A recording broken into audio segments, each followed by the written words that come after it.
You're watching Forsaken Joe. Don't forget to like and subscribe. Enjoy the story. Let's begin. I was exhausted, physically and emotionally drained, but in the best way possible.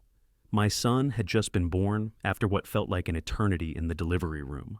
Kayla had been in labor for hours, and I couldn't believe the little guy was finally here. His tiny hand wrapped around my finger, and I was lost in the moment. It felt like the hardest part was over, and everything was finally starting to fall into place.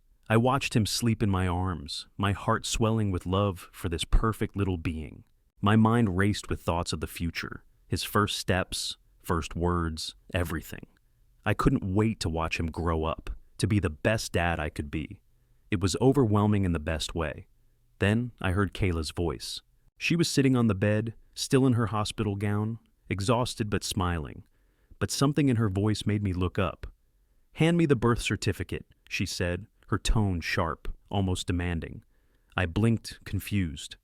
"What?" I asked. "The birth certificate. I need to sign it." I handed it over, my hand still shaking with the adrenaline of the past 20 hours. As she reached for the paper, she gave me a cold look, almost like she was scrutinizing me. Then, with a flick of her wrist, she pulled it away from me, clutching it tightly. "I want him to take my mother's last name," she said, her eyes never leaving mine. I stared at her. "What? You're not serious." "I am," she said, a chill in her voice that I wasn't used to hearing. "And you don't get a say in this. He's my son too." My stomach turned. A pit of unease began to grow in my chest, but I swallowed it down. "But," I started, my voice faltering, "I'm his father. Shouldn't he have my last name?" "No," she said, cutting me off. "I said I want him to have my mother's last name. I'm the one who carried him for 9 months. You don't get to decide this." My head was spinning. "Kayla, we talked about this. We agreed." "I don't care what we agreed on," she snapped, her eyes flashing with something I didn't recognize. "This is happening, and I don't want to hear any more about it." A silence settled between us, thick and uncomfortable. I was trying to process everything, but it felt like the ground had been ripped out from under me. This wasn't how it was supposed to be. This wasn't how we were supposed to be. And then, just as I was about to say something, a nurse walked in, her face tense. She hesitated before she spoke. "Excuse me, sir. There's something you need to know." I turned toward her, confused. "What? What is it?" The nurse leaned in closer, her voice low. "I'm sorry to have to tell you this, but the baby's DNA test results came back." I froze, the words not sinking in at first. "DNA test?" I repeated. "What do you mean? We didn't ask for a DNA test." She looked at me, her eyes filled with sympathy. "I'm afraid your son isn't biologically yours." The words hit me like a freight train. My heart stopped, and for a second, I couldn't breathe. The nurse's voice sounded distant, and I couldn't focus on what she was saying anymore.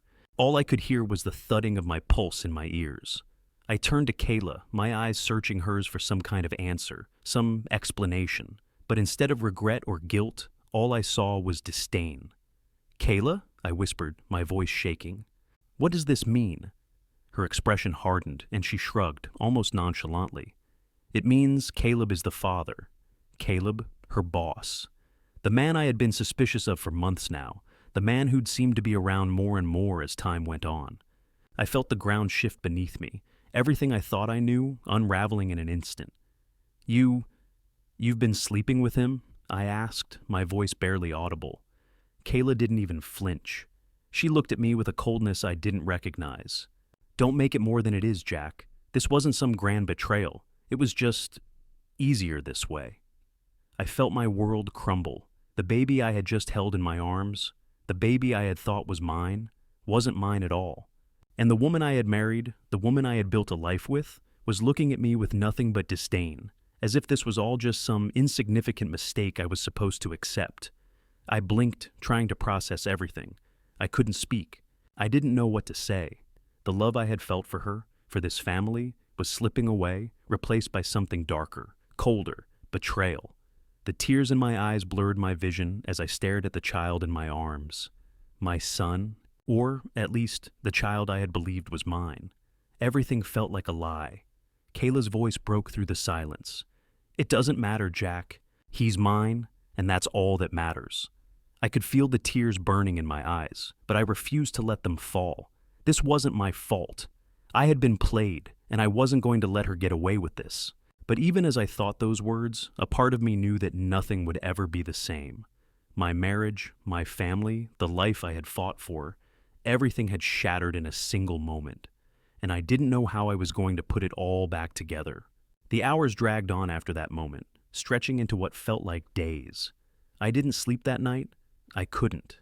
Every time I closed my eyes, all I could see was Caleb's face, my son's face, and Kayla's cold expression when she told me the truth. I hadn't even told anyone yet. How could I? I had no idea how to process it. I didn't know where to start. What could I even say? I wasn't the father. The woman I loved, who I thought loved me, had just shattered everything with a simple sentence. Caleb is the father. When I finally pulled myself together enough to leave the hospital, it was already late in the afternoon. I didn't go home. I couldn't. I couldn't stand to face that empty house, the one we'd planned to fill with laughter and joy, the one I had worked so hard to build. Instead, I drove. I didn't know where I was going, but I needed to be anywhere that wasn't there. I ended up at a nearby park, sitting in my car, my hands clenched on the wheel, staring straight ahead. I wasn't even sure what I was waiting for. Maybe some clarity, maybe the courage to confront Kayla again, to demand answers. But every time I thought about going back to her, the anger would rise in my chest, burning hot and cold at the same time. Hours passed before I finally found myself back at the hospital. I had told myself I'd never come back. I wasn't sure I had the strength to walk through those doors again. But here I was. My body was on autopilot. I had to face her. I had to get the truth, even if I wasn't ready to hear it. I stood in front of her room for what felt like an eternity, my hand hovering over the door. I wasn't even sure what I was going to say, but I needed to speak. I needed answers. When I finally pushed the door open, she was sitting on the bed, looking at her phone. For a moment, she didn't notice me. The cool, aloof version of Kayla was back, her mask firmly in place. "Kayla," I said, my voice shaking as I stepped into the room. She glanced up at me, her expression blank, almost as if she hadn't expected me to return. "You came back," she said, her voice flat. "I need to know the truth," I said, stepping further inside. "Everything. No more lies." She sighed and set the phone down, finally meeting my eyes. For a brief moment, I saw a flicker of something in her face. Maybe guilt, maybe regret. But it was gone as quickly as it appeared.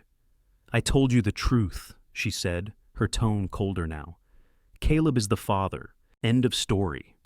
"That's it?" I asked, my voice breaking slightly. "You're just going to tell me that and expect me to walk away? Expect me to just accept that?" "I'm not asking you to accept anything," she snapped. "This is the reality, Jack. You need to deal with it." "I've been dealing with it," I shouted, my fists tightening at my sides. "I've been dealing with your lies, your betrayal, all while you played me for a fool. Do you think this is easy for me?" "I don't care how hard it is for you," she said, her eyes narrowing. "I never did. This was never about you. It was about me and Caleb. It was about giving him something you could never give me." I shook my head, the rage boiling inside me, bubbling over into words that I couldn't take back. "You used me. You used me, Kayla. You had me believing that I was the father, that we were building a life together, and now I find out I've been nothing more than a placeholder for Caleb?" "Stop it," she said, her voice low but firm. "You don't get to make this about you. I didn't owe you anything, Jack. Not after everything that's happened. This was my decision. It was mine, and you don't get to question it." I stood there, stunned. It felt like the ground had been ripped out from under me again. I wasn't angry anymore. I was numb, and that hurt more than anything else. "I can't do this anymore," I said, my voice barely a whisper. "I can't be here. I can't pretend that this life means anything anymore. I was just a backup, wasn't I? Just someone you could fall back on when Caleb wasn't around. Someone who would never question you." Kayla's eyes flickered with something that almost looked like sadness, but it was gone as quickly as it came. "You don't understand," she said, her voice softer now. "I never wanted to hurt you, but I didn't know how to tell you the truth without losing everything. And Caleb, he wanted this. He wanted us." "And I'm just supposed to walk away?" I asked, my voice steady despite the storm inside me. "Just let you and Caleb raise our son while I pretend that nothing happened?" She bit her lip, and for a moment, I thought she might actually show some emotion, some regret. But when she spoke again, her voice was cold, calculated. Yes, you need to move on, Jack, for your own good. I took a deep breath, trying to steady my shaking hands. I knew what I had to do. I couldn't stay in this toxic mess, no matter how much I wanted to hold on to the life I thought I had. This wasn't my family anymore.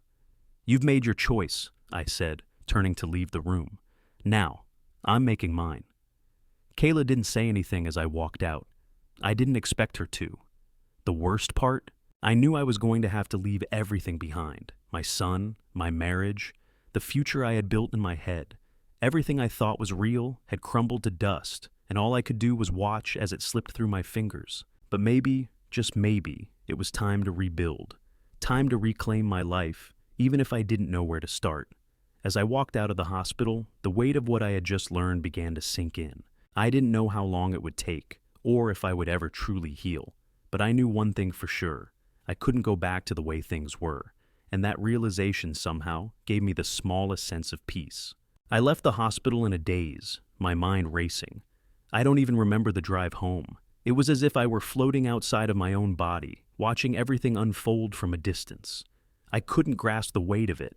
I had been living a lie for so long, and now it felt like the ground had completely fallen away. By the time I pulled into the driveway, the sun was setting, casting long shadows across the front yard. The house, once filled with excitement at the idea of raising a family, now felt suffocating. It wasn't home anymore. It was a place where the walls had ears, where secrets were kept and truths were hidden. I stepped out of the car, my body moving on its own. I had to pack. There was no question about it. I wasn't staying here. I couldn't stay here. Not after what Kayla had done. Not after the truth had been revealed. I walked inside, the familiar smell of coffee and lavender cleaning products hitting me as I stepped through the door. Everything looked the same, too the same. The couch where we'd sat together, the framed photos of our wedding day hanging on the walls, the little knickknacks we'd collected over the years, all of it felt so fake now. Like a stage set I was no longer part of. I didn't know where to start. My things, Kayla's things, our things, they all blurred together. I walked into the bedroom, the bed that had once been our sanctuary now feeling like a cold, empty space. I wanted to scream, but the only sound that came out was a strangled sigh. I couldn't breathe. I needed to leave. I had to leave. I began to shove clothes into a suitcase, moving mechanically, my mind numb. I was doing the motions without thinking. As I folded up shirts, I kept seeing Caleb's face in my mind, his smug expression as he took my place. How long had this been going on? How long had she been lying to me? I had been there for every moment of her pregnancy, every late-night craving, every doctor's appointment. I had painted the nursery, I had picked out the crib, and I had promised to be the best father I could be. And now, everything was a lie. I heard the ping of my phone from the other room, breaking through the chaos in my head. I ignored it. Then it pinged again. And again. I walked to the living room, my hand shaking as I grabbed the phone off the coffee table. There were messages from Kayla, texts that seemed almost desperate. Jack, please, just come home. We need to talk. I never meant for things to go this far. I didn't want this to hurt you like it has. I'm sorry, Jack. I am. Please. The words hit me like a punch to the gut. Part of me wanted to respond, to scream at her, to make her feel the pain I was feeling. But another part of me, the smarter part, knew it would only drag me further into the quicksand of her lies. I threw the phone back on the couch. What good would it do? What could she possibly say to fix this? There was no coming back from this. She had made her choice, and now I was making mine. As I continued to pack, the weight of it all started to settle in. I wasn't just losing Kayla, I was losing everything. My home, my family, the life I thought we were building, it was all gone, shattered by her betrayal. I couldn't help but wonder what had happened to us. Where had it all gone wrong? Was there a moment I could point to, a turning point that had set this all in motion? Or had it always been there, bubbling just under the surface, waiting for the right moment to break through? I couldn't stay here and try to put the pieces back together. I needed space. I needed distance. As I zipped up my suitcase and looked around the room one last time, something inside me cracked. I wasn't sure what I was feeling anymore. Anger, hurt, confusion, regret. But beneath it all, there was a strange sense of relief. For the first time in a long while, I was free. Free from the lies. Free from the woman who had torn apart the very foundation of everything I had believed in. I sent a text to my brother, asking if I could crash at his place for a few days. He replied almost immediately, offering me a spare room. I didn't tell him the full truth. I couldn't bring myself to explain it all. Not yet. I grabbed my keys and made my way to the front door. As I stepped outside, the cool night air hit me, and I inhaled deeply, feeling a tiny bit of clarity. But even as I stepped away from the house, I couldn't shake the feeling that something had died inside me. Not just the relationship with Kayla, but the version of myself that had trusted her. The version of me that thought love could fix everything. The drive to my brother's place was quiet, the streets blurred by the headlights of my car. My mind was a whirlwind of thoughts, but they were all the same. Betrayal, lies, loss. By the time I pulled into his driveway, the weight of the night's events had fully sunk in. I wasn't just packing up clothes. I was packing up my entire life. I didn't know how to start over. I didn't know what I was supposed to do next. But as I turned off the engine and sat in the silence of the car, I realized one thing. I couldn't stay here. Not in the place where everything had gone wrong. And maybe, just maybe, that was the first step toward healing. I grabbed my bag, stepped out of the car, and walked toward the door of my brother's house.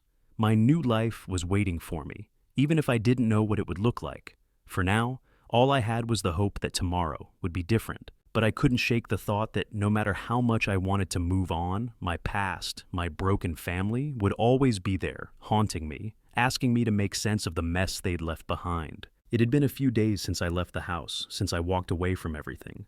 I'd settled into my brother's place, trying to piece myself together in the quiet, unfamiliar surroundings.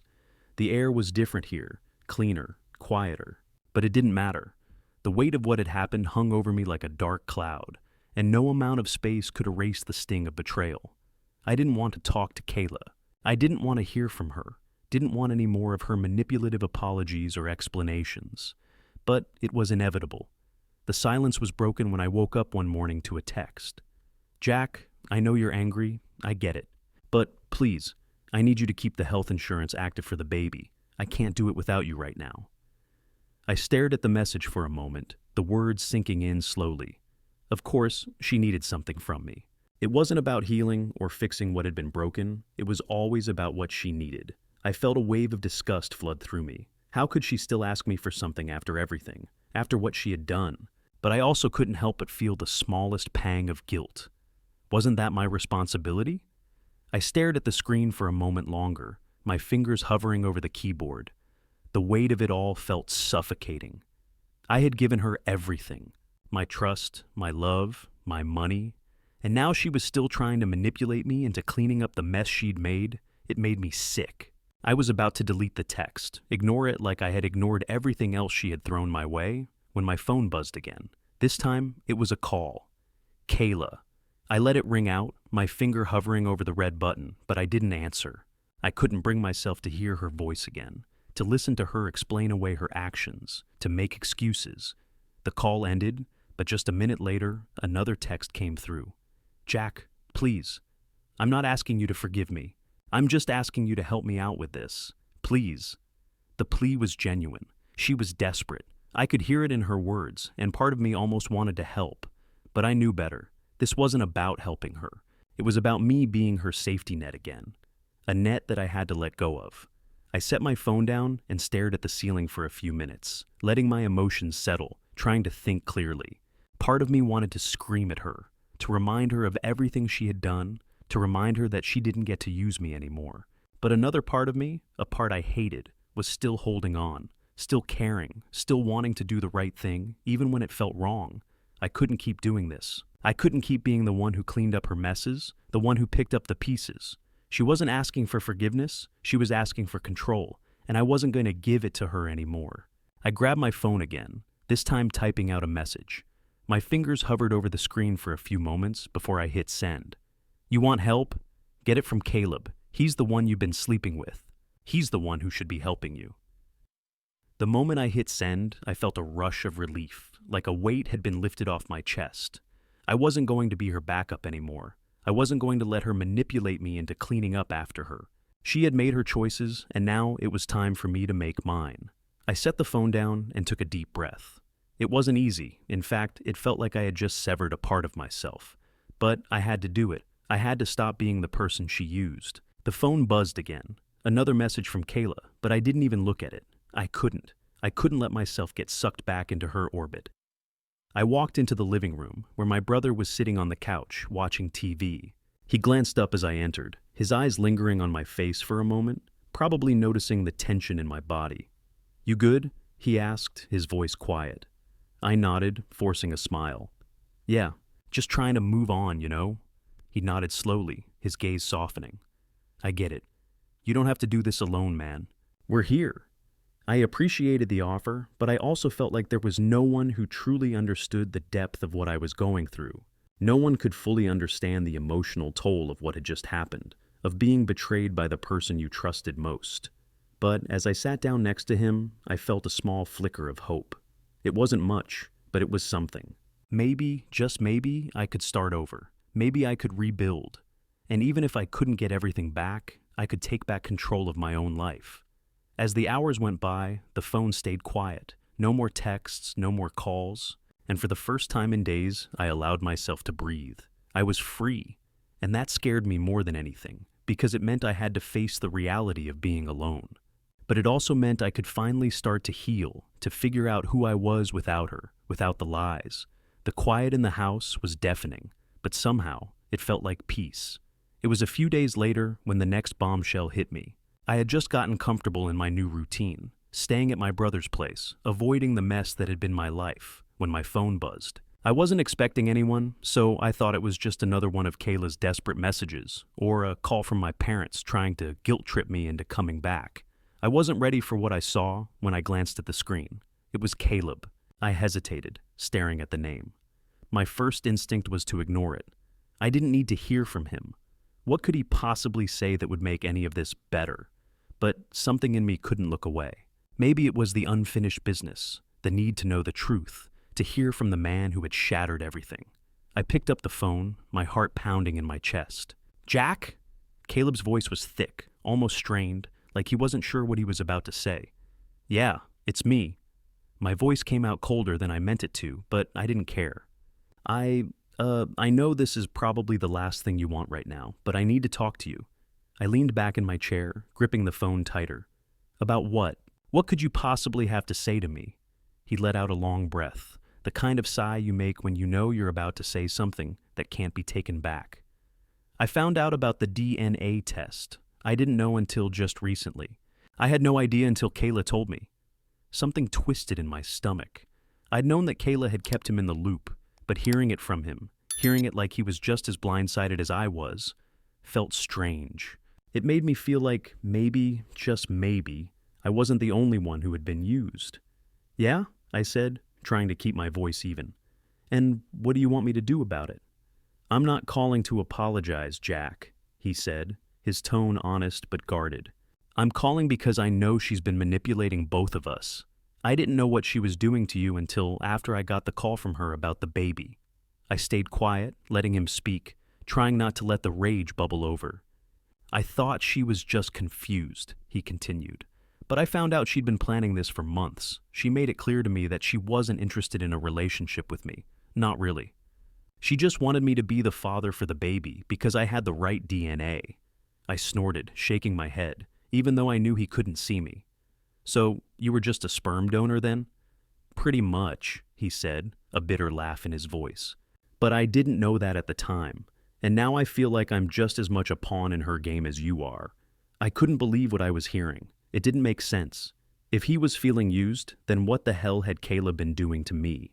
I felt sick, like everything had been one big lie, and I had been too blinded by my love for her to see it. "I don't care about your situation, Caleb," I said, my voice sharper than I intended. "You're as much of a liar as she is. You think this changes anything?" "I don't expect it to," he said quickly. "But Jack, you need to know, I'm not the one she's coming after. It's you. She's trying to make you the fall guy in all of this. She's still trying to pull you back into her orbit, and I can't sit by and let it happen." I let his words sink in. My first instinct was to hate him. He had been with Kayla, had been part of the betrayal. But the more he talked, the more I realized. He wasn't the enemy here. Kayla was. She was the one who had been playing us both, keeping us in the dark while she pulled the strings. "Why are you telling me this?" I asked, trying to keep my composure. "You think I need you to defend me?" "No," Caleb replied, his voice firm. "I'm telling you this because I've been caught up in her mess, and I'm done with it. I thought I could just step away, but now I see how much damage she's caused. She's trying to get you to take responsibility for a kid that isn't even yours. And if she keeps pushing you, it's not going to end well for either of us." I ran a hand over my face, feeling a headache coming on. "So, what do you want me to do? You think we can just go to her and say, 'Hey, let's fix this'? It's too late for that, Caleb. She's already chosen. I'm not going to sit here and let her use me." Caleb was silent for a long moment before he spoke again. "I'm not asking you to fix it. I'm just asking you to be smart about it. She's trying to make you the villain in all of this, and I think you know that. Don't let her do it. She's already gotten away with enough. If you don't stand up now, she's going to drag you into her mess, and you'll never be free." I leaned back in my chair, his words cutting through the fog in my mind. Caleb was right. If I didn't fight back now, Kayla would continue to control the narrative. She would continue to use me as her emotional crutch, as her backup plan. But I couldn't let her anymore. I wouldn't let her. "I'm done, Caleb," I said, the finality in my voice surprising even me. "I'm done with her, and I'm done with this whole damn situation. I'm not going to be her pawn anymore. And I'm not going to let you be hers either." Caleb didn't respond right away.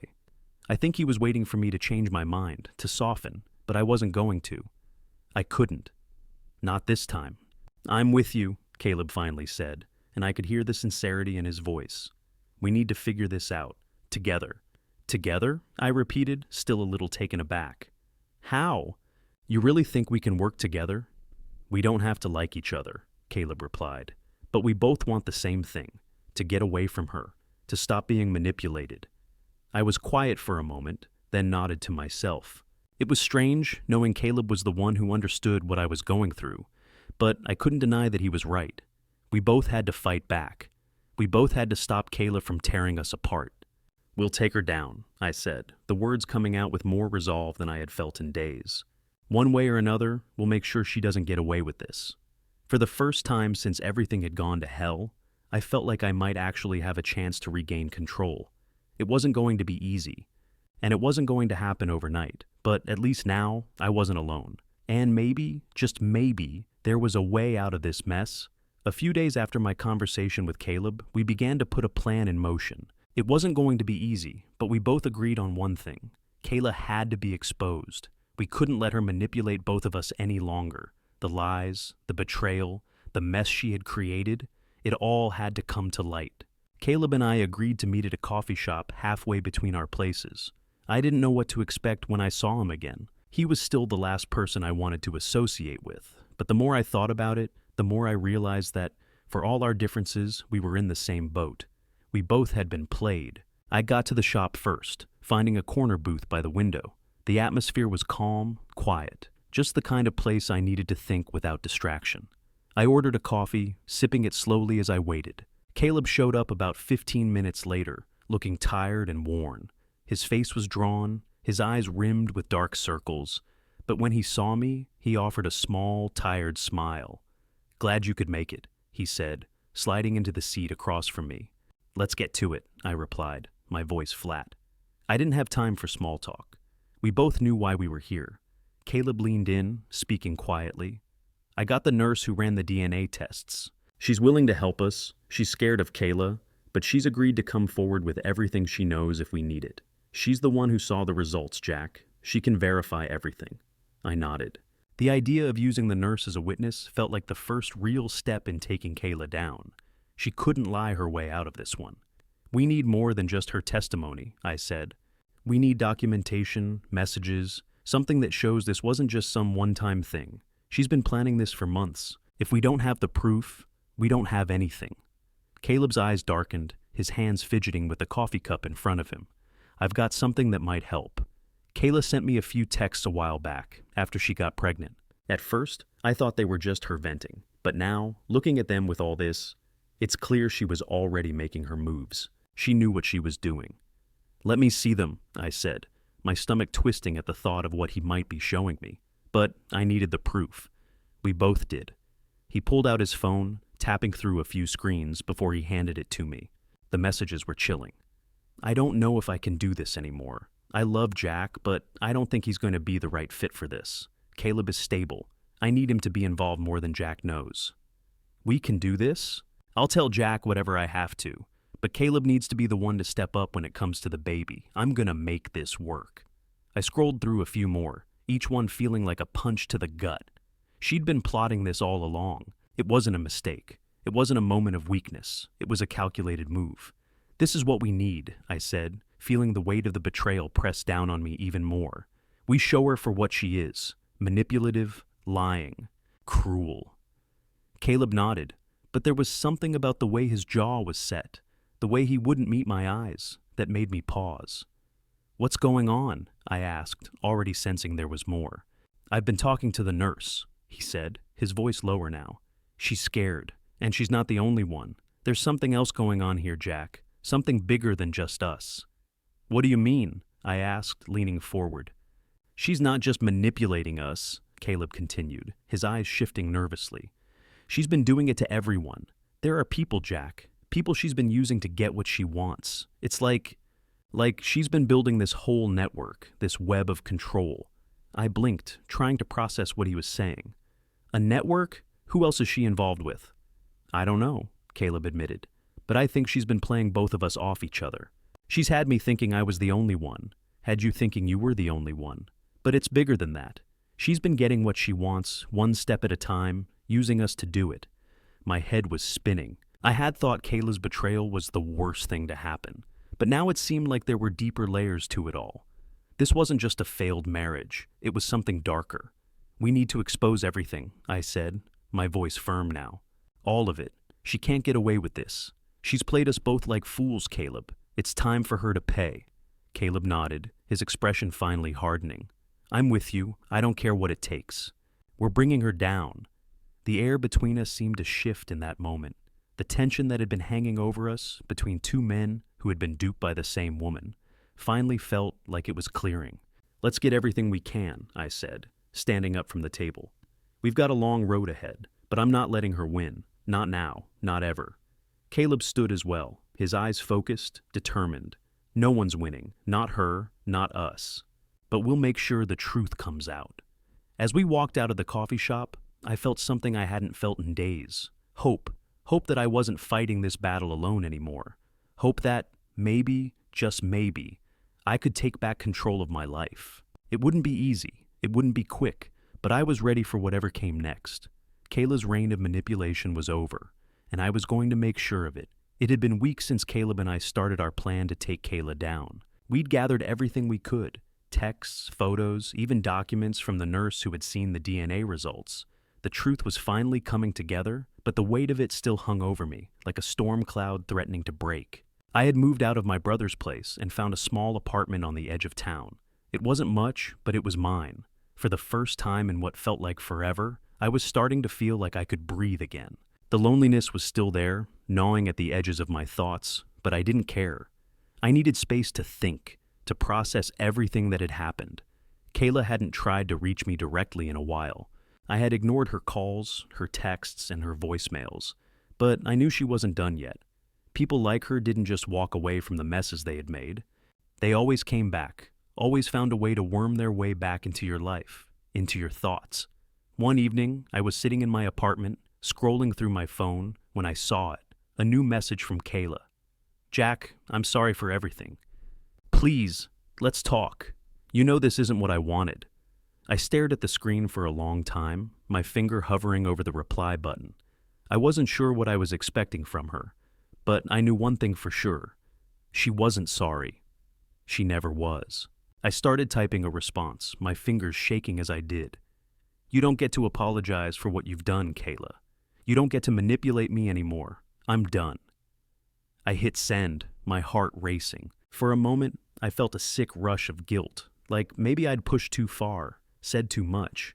But then I remembered everything: the lies, the betrayal, the way she had dismissed me time and time again. I wasn't the one who needed to apologize. As I set the phone down, my doorbell rang. I wasn't expecting anyone, and I didn't want to deal with anyone, but something in my gut told me it was her. I knew it. I walked over to the door and peeked through the peephole. My suspicions were confirmed. Kayla stood there, her hands pressed together in front of her, looking at the door as if she were rehearsing her next line.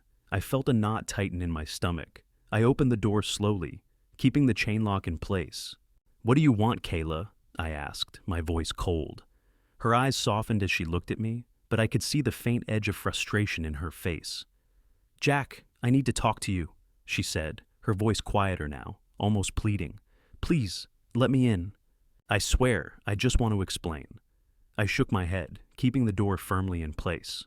"There's nothing to explain. You've had plenty of chances to explain. I'm done listening." She glanced at the door, then back at me, a flicker of desperation crossing her face. "I didn't want things to go this way. You have to believe me." I raised an eyebrow, crossing my arms over my chest. "Believe you? You've lied to me from the beginning, Kayla. You don't get to make me believe anything anymore." She took a step back, her shoulders slumping as if the weight of her actions had finally started to sink in.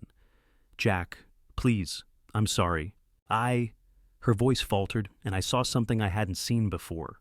A hint of real remorse, maybe even fear. I almost let my guard down. But then I remembered everything. The way she had snatched the birth certificate away.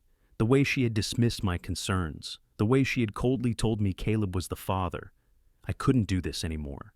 I couldn't let her worm her way back into my life, no matter how sorry she sounded. "Save it, Kayla," I said, shaking my head. "I'm not your backup plan anymore. You can't keep using me whenever you feel like it." She opened her mouth to say something, but I cut her off, feeling the surge of anger and betrayal rise in my chest again. "I'm done," I repeated, my voice stronger now. "I don't care how much you apologize or how much you beg me to stay. You ruined everything, and I'm not going to let you drag me back into this mess." She stepped forward, but I held up a hand to stop her. "Number, you don't get to do this. You've already destroyed everything I thought we had. And now you want me to help you with something else? I'm not your punching bag, Kayla. I'm done being the one you come to when things fall apart." Her eyes filled with something I couldn't quite place. Anger, confusion, maybe even a little bit of hurt. But I didn't care. I wasn't going to let her manipulate me anymore. "I'm sorry, Jack," she whispered, her voice shaky. But I didn't believe her. Not anymore. I wasn't the one who needed an apology. She was the one who needed to face the consequences of what she'd done. I stepped back, closing the door firmly in her face before she could say anything else. And as I stood there, with the door between us, I realized something. I wasn't the one losing here. She was. I wasn't going to fix her mistakes. I wasn't going to be her safety net anymore. Kayla could try to manipulate me, try to play me, try to beg me for help, but she would never have the power to control me again. For the first time in a long time, I felt the weight lift off my shoulders. I was free. Free from her lies. Free from the toxic mess that had been our life. I turned around and walked into the apartment, letting out a long breath as I closed the door behind me. There was no going back. I was finally moving on. But as I sat down on the couch, my phone buzzed again. A new message from Caleb. "We need to act fast. I think she's trying to get ahead of this. She's already calling her lawyer." I sat back, reading the message over and over again. The final blow was coming, and I wasn't going to let her escape this time. The truth would come out, no matter how much she fought it, and I was going to make sure it did. It had been a couple of months since everything had unfolded, since I'd made my decision to leave Kayla, to cut ties with the woman I thought I knew. The process of healing wasn't linear, not even close. It felt like 2 steps forward, 1 step back. Some days, I felt like I could breathe again, like the weight that had been suffocating me for so long was finally lifting. Other days, I woke up with that same knot in my stomach, the same anger, the same sense of betrayal burning through me. But as time passed, the days when I felt strong began to outweigh the days when the pain crept back in. I was learning to be okay with the fact that healing took time. It wasn't going to happen overnight, and that was okay. I had started doing things for myself again. Simple things, taking walks through the city, getting into hobbies I had forgotten about, reading books I hadn't picked up in years. The apartment, small and bare, had become my sanctuary, and I was slowly making it my own. It was a place where I didn't have to think about the past, about Kayla, or about everything I had lost. I was slowly rediscovering who I was outside of the man I had been with her. I didn't even realize how much I had changed until one day, when I was sitting in the coffee shop down the street from my place, working on my laptop, a familiar voice pulled me from my thoughts. "Jack?" I looked up, my fingers still hovering over the keyboard, and there she was, Rachel. It had been a while since I'd seen her, but I recognized her immediately. She was the woman I had bumped into a couple of weeks ago at the grocery store, the one who had noticed the bruises on my spirit and asked if I was okay. I hadn't expected it then, but something about her calm, warm presence had stuck with me. "Rachel?" I said, smiling in surprise. "Wow, it's been, a few weeks?" She smiled back, her eyes kind. "Yeah, it feels like longer. How are you?" I hesitated, not sure how to answer that. "I'm getting there," I said, trying to sound casual, but she must have caught the edge of the exhaustion in my voice. She slid into the seat across from me, not asking for permission, just making herself comfortable, like we were picking up an old conversation. "Getting there?" she repeated. "That sounds like you're on the right track." I shrugged. "It's not easy, but I'm starting to feel like myself again." Rachel nodded, studying me for a moment. She wasn't asking for details, and I didn't offer them, but I could tell she was understanding. "You know," she said after a beat, "sometimes it takes a while to remember who you are after everything falls apart, but you'll get there." Her words hit me harder than I expected. It was the first time anyone had acknowledged the difficulty of rebuilding after something like what I'd been through. It wasn't just the betrayal, it was the entire identity I had wrapped up in being her husband, in being part of that life. And now that was gone, and I had to figure out who I was without it. "Yeah," I said, exhaling, a small laugh escaping me. It's been a lot, you know?" "I do," she replied quietly. "I think we all do, in different ways." There was something comforting about her words, like she wasn't trying to fix me, but just understand where I was at. I'd spent so much time hiding from the truth, hiding from my own feelings, but Rachel's presence felt safe in a way I wasn't used to. We talked for a while longer, mostly about life, about the things we'd been through, but we didn't delve too deep. It was nice to just talk about things that didn't feel like they had to be processed, like everything wasn't heavy. By the time we wrapped up, I felt lighter, even if just a little. Rachel offered me a soft smile before standing to leave. "I'm glad we ran into each other today, Jack, and if you ever need someone to talk to, I'm here." I nodded, a genuine smile tugging at my lips. "Thanks, Rachel. I think I might take you up on that." As she walked away, I sat there for a few moments, letting her words settle in. Maybe I wasn't as alone as I had thought. Maybe there was still room for something new, for something better than the mess I had left behind. The next few weeks felt like a blur of small victories. I started seeing a therapist, someone to help me untangle all the feelings I had buried for so long. It wasn't easy, and it didn't make everything magically better, but it felt like the first step in reclaiming my life. At work, things were better than they had been in months. I could finally focus again, tackle the challenges that came with running a small business. I had been distracted for so long by Kayla, by the pain, but now I was able to dive back in, and it felt good. I remembered why I had worked so hard to build this life in the first place. And then, there was Rachel. We saw each other a few more times over the next couple of weeks. Nothing serious, just two people who enjoyed each other's company. She didn't push me for anything more than I was willing to give. No expectations, no pressure. It felt natural in a way that had been missing from my life for so long. One evening, we went out for dinner, and I found myself laughing for the first time in what felt like forever. Not a forced laugh, not a nervous one, but a real, carefree laugh. It was like all the weight I had been carrying for so long was finally starting to lift, little by little. Afterward, we took a walk in the park, and for the first time in ages, I allowed myself to think about the future. I wasn't sure what it held, but I wasn't as afraid of it anymore. I wasn't sure where Rachel and I were headed, but for the first time in months, I didn't feel like I was just waiting for the next shoe to drop. I wasn't waiting for Kayla to come back, or for everything to fall apart again. I was starting to see that I could rebuild, piece by piece, even if I didn't have all the answers yet. The path wasn't clear, but for the first time, I felt like I could walk it without fear. And maybe that was the most important thing of all, the hope that one day I would be whole again. It had been almost a year since everything with Kayla exploded. I'd spent the months since then putting the pieces of my life back together, brick by brick. Slowly but surely, I had reclaimed my identity, my independence, and my peace of mind. I had faced the hardest truths, fought the hardest battles, and learned to forgive myself. And now, as strange as it felt, I was standing on stage in front of a room full of men, ready to share my story. I was speaking at a men's mental health fundraiser. It was an event organized by a local support group, meant to raise awareness and provide resources for men who struggled with their mental health. It felt like the right place, the right time. But I wasn't sure how I would feel once I was up there, sharing the painful details of my past. It wasn't that I wasn't proud of how far I had come. It was just difficult to revisit, to talk about the shame, the heartbreak, the betrayal, to speak about the things I had buried deep inside for so long. But I knew now that telling my story was part of healing. It was part of helping other people who had been through the same kind of pain. I looked out at the audience, a group of men sitting in folding chairs, many of them staring back at me with wide, expectant eyes. Some of them were my age, others were older. I could see the weariness in their faces, the same exhaustion that I had once worn so well. I took a deep breath and stepped to the microphone. "Hi, I'm Jack," I began, my voice a little shaky, but firm. "And I'm here to talk about something I didn't think I'd ever be able to talk about. Betrayal, trust, and how they can destroy you, if you let them."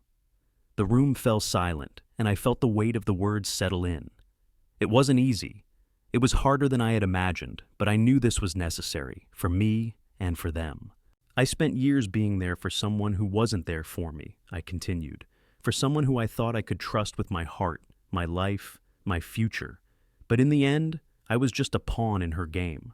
My wife, well, she wasn't my wife anymore. She was just the woman who destroyed everything I thought I knew about love and loyalty."